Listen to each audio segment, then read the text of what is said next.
என்ன மலரு? உங்க பொண்ண பாருங்களேன். விளையாடி முடிச்சதும் எதையுமே எடுத்து வைக்கிறது இல்ல. போட்டதெல்லாம் போட்டபடியே போட்டு அப்படியே ஓடிட்டான். ச்சே. அவ சின்ன குழந்தை மலரு. அவளுக்கு என்ன தெரியும்?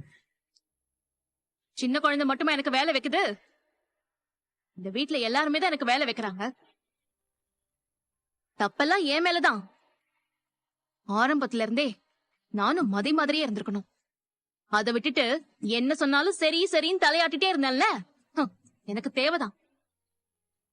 நான் முட்டாள் முட்டாள், ஒரு பெரிய முட்டாள். ஏய், என்னாச்சு மலரு? ஏதாவது பிரச்சனையா? கிச்சன்ல வேலையா இருந்தேங்க. அத்தை கூப்பிட்டாங்க, உடனே போகல. அதுக்கு மாமா என்ன அந்த திட்டு திட்டுறாரு. மதி கூட சேர்ந்து நானும் கெட்டு போயிட்டேனா? யார் பேச்சையும் மதிக்க மாட்டேங்கிறேனா? என்னென்னமோ சொன்னாருங்க. சரி, என்ன விஷயமா கூப்பிட்டீங்கன்னு அத்தை கிட்ட போய் நான் கேட்டா தண்ணி எடுத்து கொடுன்னு சொல்றாங்க. அதுவும் கிச்சன்ல இருந்துலாம் இல்ல, தோ தண்ணி தோ இப்படி கையெட்டுற தூரத்திலேயே இருக்கு. அதை எடுத்து குடிக்கிறதுக்கு அவங்களுக்கு முடியல. அதுக்கு என்ன கூப்பிட்டிருக்காங்க. நான் உடனே போலையாம். அதுக்கு எவ்வளவு பெரிய அக்க போரு. ஐயோ, என்னால முடியலங்க. மலர், அவங்க வயசானவங்கல்ல. அது என்ன பாக்யராஜ், எதுக்கு எடுத்தாலும் அவங்க வயசானவங்க வயசானவங்கன்னே சொல்லிட்டு இருக்கீங்க?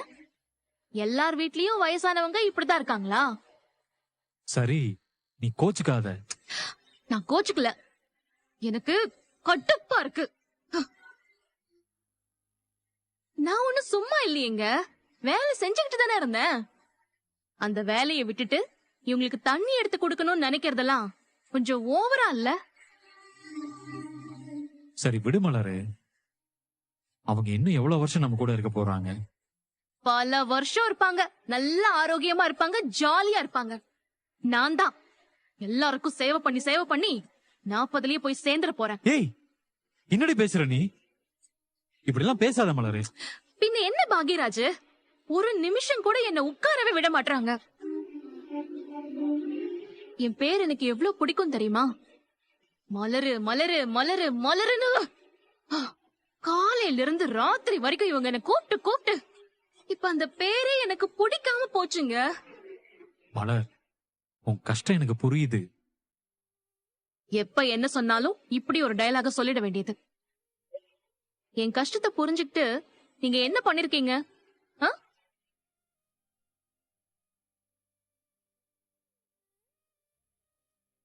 எதுவும் பண்ணதில்லல்ல.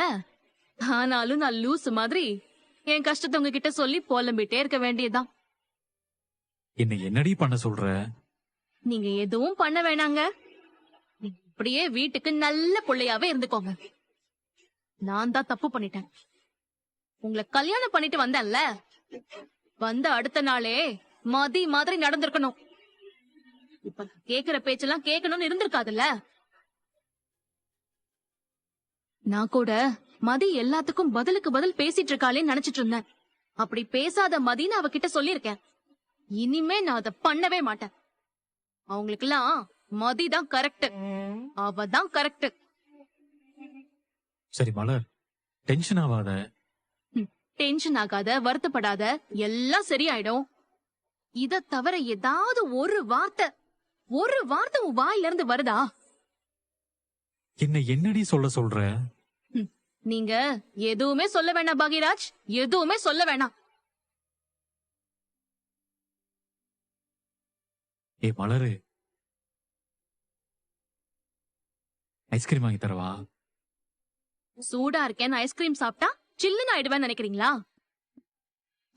என்ன இமயமலையில கொண்டு போய் விட்டாலும் சில்லுன்னு ஆக மாட்டேன். அவ்வளவு கடுப்பா இருக்கேன். நான் வேணா காலை பிடிச்சு விடுவா? அதெல்லாம் ஒண்ணு வேணாம். ஏய் மலர், நான் புடிச்சு விடுறேன், நீ சாஞ்சு உட்காரு. காலை வேணாங்க. காட்டு. அட குடு மலரு, காலை நீட்டு. குடு. ஏதாவது சொன்னா காலை புடிச்சு கைய புடிச்சு என்ன சமாதானம் பண்ண வேண்டியது. ஆனா உங்க அம்மா அப்பா கிட்ட ஒரு வார்த்தை எனக்காக பேச மாட்டீங்க.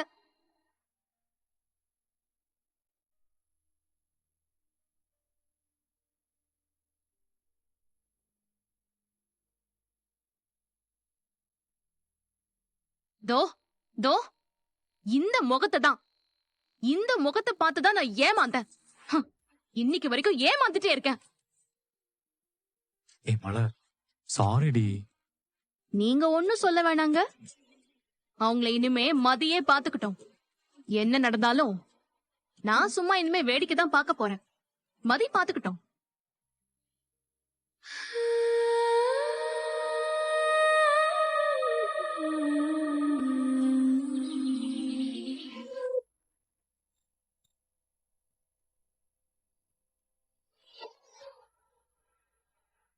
ஏங்க, இப்ப எதுக்கு இங்க வந்திருக்கோம்? அண்ணனுக்கு ப்ரமோஷன் கிடைச்சதுக்கு நீங்க வாழ்த்தெல்லாம் சொல்ல போறதில்ல. அத வச்சு ஏதாவது பிரச்சனை பண்ண போறீங்களா? வேணாங்க, தேவையில்லாத வேலை. அமைதியா உள்ளவா. எனக்கு வேண்டாங்க. வாங்க மாப்பிள, வாங்க வாங்க மாப்பிள, வாங்க. வாங்க வணக்கம் வாங்க மாமா. உட்காருங்க. வா வணக்கம் ரேவதி, வா. மாமா, கார் சத்தம் கேட்டுச்சு. அப்பவே நீங்க தான் நான் கண்டுபிடிச்சிட்டேன். போலீஸ்காரனாச்சே, எப்படி கண்டுபிடிக்காம இருப்ப? நீ போய் காப்பி எடுத்துட்டு வா. ஆமா சுரேஷ், ஏரியா ஸ்டேஷன்ல ஏதோ பிரச்சனைன்னு கேள்விப்பட்டேன். ஆமா மாமா, ஒரு ரவுடி ஜாமீன்ல வந்து பெரிய பிரச்சனை பண்ணிட்டான். எப்படியோ கஷ்டப்பட்டு அரெஸ்ட் பண்ணிட்டோம்.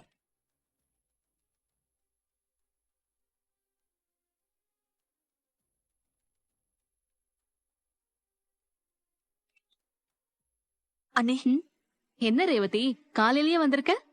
சொல்லவும் இல்ல. அண்ணே, அண்ணனுக்கு ப்ரமோஷன் கிடைச்ச விஷயத்த வீட்ல யார்கிட்டயும் சொல்லலல்ல? இல்லையே, இன்னும் சொல்லலையே. சொல்ல வேணாம் தானே நாம அன்னைக்கு பேசினது.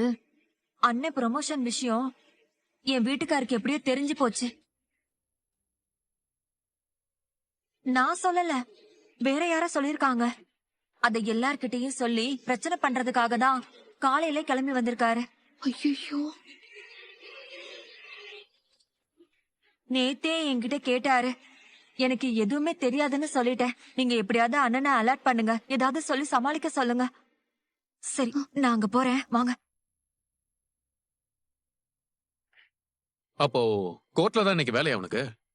ஆமா மாமா.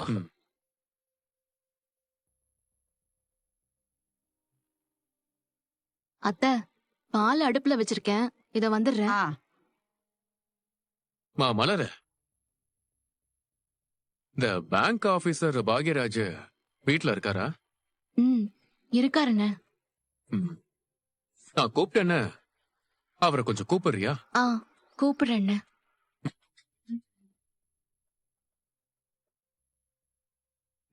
பாக்கியராஜ், என்ன உங்க மச்சான் வந்திருக்காரு, உங்களை கூப்பிடுறாரு. என்ன? ஏய், என்ன கூப்பிடுறாரா? பாக்யராஜ், ஐயோ, பாக்யராஜ், அப்பா வரப்பா. இருங்க. உங்க மச்சானுக்கு உங்களுக்கு ப்ரமோஷன் கிடைச்ச விஷயம் தெரிஞ்சிருச்சு. ஐயோ, என்கிட்ட ரேவதி இப்பதான் சொன்னான். அத வீட்ல சொல்லி பிரச்சனை பண்ணணும் தான் இங்க வந்திருக்காராம். நீங்க ஏதாச்சும் சொல்லி சமாளிச்சிருங்க. நான் என்ன சொல்றது மலரு? எங்க ரேவதி அவளுக்கு எதுவும் தெரியாதுன்னு சொல்லிருக்காளாம். நானும் அப்படியேதான் சொல்ல போறேன். நீங்க எப்படியாவது எதையாவது சொல்லி பாக்யராஜ், சமாளிச்சிருங்க. அப்பா தான் வரப்பா. இங்க பாத்து போங்க போங்க.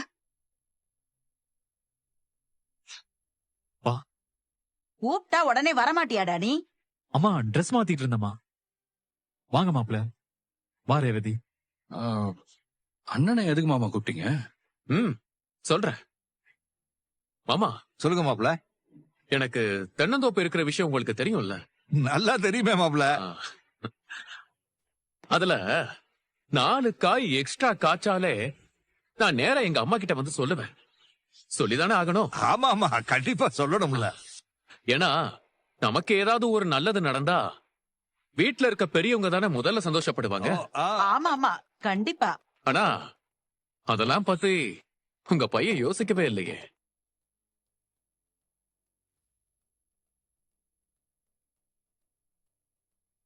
என்ன மாப்பிள சொல்றீங்க? நான் நேரடியாவே விஷயத்துக்கு வரேன் மாமா. உங்க மகனுக்கு ப்ரமோஷன் கிடைச்சிருக்கு. உங்க யாருக்காவது அது தெரியுமா?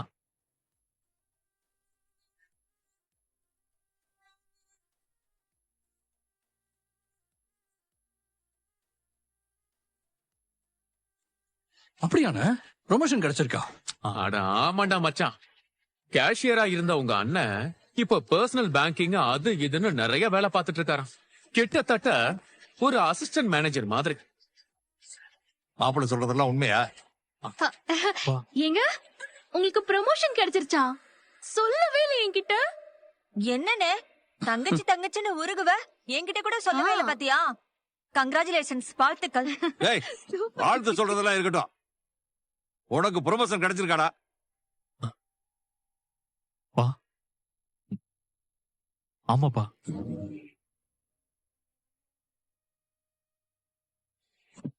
அதே நீ வீட்டுல சொல்லவே இல்ல. மாமா, ப்ரொமோஷன் கிடைச்சா சம்பளமும் அதிகமாகும். அத சொன்னா வீட்லயும் சம்பள பணம் அதிகமா கொடுக்க வேண்டியது இருக்குன்னு உங்க புள்ள நினைச்சிருப்பாரோ என்னமோ. ஏன்டா பேசாமே இருக்க? வாய தரடா. அம்மா, ப்ரொமோஷனை பத்தி பேங்க்ல பேசியிருக்காங்கம்மா. ஆனா அது வாய் வார்த்தையா தான் சொல்லியிருக்காங்க. இன்னும் பேப்பரா கையில குடுக்கலமா. ஆர்டர் கைக்கு வந்ததும் உங்ககிட்ட கொடுத்து கால்ல விழுந்து ஆசீர்வாதம் வாங்கலாம்னு நினைச்சம்மா. ஓ, இது என்ன புது கதையா இருக்கு? ஆர்டர் காப்பி வரும்போது வரட்டும். ஆனா ப்ரொமோஷன் கிடைக்கிற சந்தோஷமான விஷயத்த வீட்ல சொல்லிருக்கணும்ல. பணம் அதிகமா நீங்க எல்லாரும் எதிர்பார்ப்பீங்கன்னு அவர் சொல்லலையோ என்னவோ. ஐயோ, அப்படியெல்லாம் இல்லப்பா. நான் டேய், பணம் கிடக்குதுடா பணம். ப்ரொமோஷன் கிடைக்கிறது எவ்வளவு பெரிய விஷயம். அத சொல்ல மாட்டியாடா நீ? சந்தோஷம்டா, சந்தோஷம்டா. தேங்க்ஸ்பா. நீ மேனேஜர் ஆயிட்டியாடா? அம்மா, மேனேஜர்லாம் இல்லம்மா, வாழ்த்துக்கள்டா. அசிஸ்டன்ட் மேனேஜர்மா. அதுவும் மேனேஜர் மாதிரிதாம்மா. ஆ, சரி சரி, ரொம்ப நல்லது. ஏங்க கை கொடுங்க. தேங்க்ஸ் அண்ணே, சீக்கிரமே மேனேஜர் ஆயிடுனே. தேங்க்ஸ் வாழ்த்துக்கள். ரேவதி. பின்றியண்ணே, கங்க்ராட்ஸ். தேங்க்ஸ்டா. வாழ்த்துக்கள். தேங்க்ஸ் மதி. பரவாயில்லையேங்க, கடைசி வரைக்கும் கேசியராவே இருந்துருவானோன்னு நினைச்சேன். பரவாயில்ல, புத்திசாலியா தான் இருக்கான்.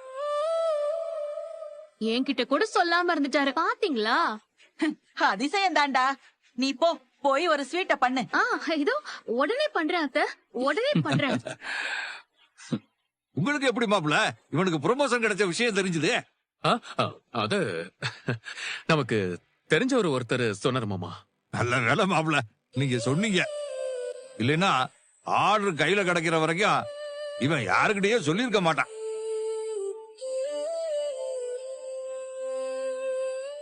மாப்பிள்ள எப்பவும் உன் மேல கோபமாவே இருக்கிறதா சொல்லுவேல்ல, பாருடா.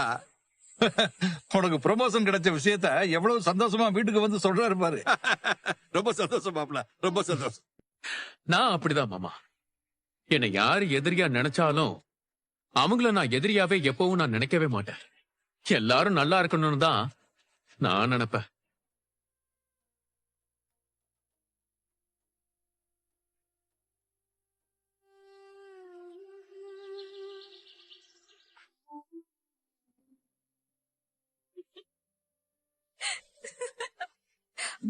ஏய், என்ன சிரிச்சுக்கிட்டே இருக்க?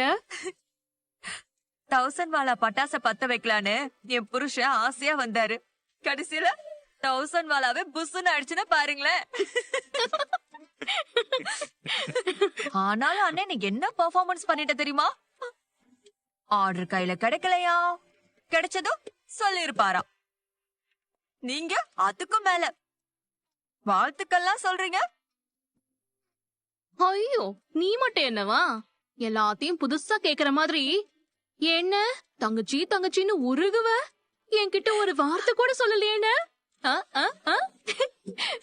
ஏதோ புதுசா கேக்குற மாதிரில இவ கேட்டா. ரேவதி, நல்ல வேலை முன்கூட்டியே சிக்னல் கொடுத்த. இல்லன்னா அவ்வளவுதான், ஒளறி கொட்டிருப்பேன் நானு. நீங்க என்ன பேசுறீங்கன்னு எனக்கு புரியல. மதிக்கு விஷயம் தெரியாதா? இல்ல, நான் இன்னும் சொல்லல. சொல்லக்கூடாதுன்னா இல்ல, நான் ஆக்சுவலா மறந்துட்டேன். மதி, இவருக்கு ப்ரமோஷன் கிடைச்சு கொஞ்ச நாள் ஆச்சு.